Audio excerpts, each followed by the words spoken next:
Hello बुवा, भोलि नयाँ वर्ष कसरी मनाउनुहुन्छ? नयाँ वर्ष 2083 भोलि वैशाख 1 गते कसरी मनाउने र भोलि बिहान ठिक 6 बजे किर्तिपुर मछेगाउँ यो टुसालको लाइब्रेरी चोकबाट 6 बजे ठिक हुने। त्यसपछि चाहिँ नि म त्यहाँबाट सुरु गर्ने र चम्पादेवी पाउ गएर बागुवाएर गएर ठिक्क 8 बजे घर आइपुग्ने। म यसरी मनाउँछु।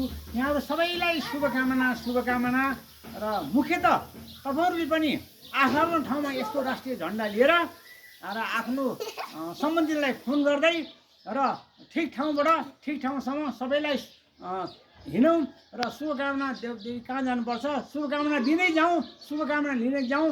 राष्ट्रियता आफ्नो राष्ट्र राष्ट्रियता विकासको लागि एउटा प्रतिबद्ध हुँ र म यति नै अनुरोध गरेँ। नमस्कार। एकदम।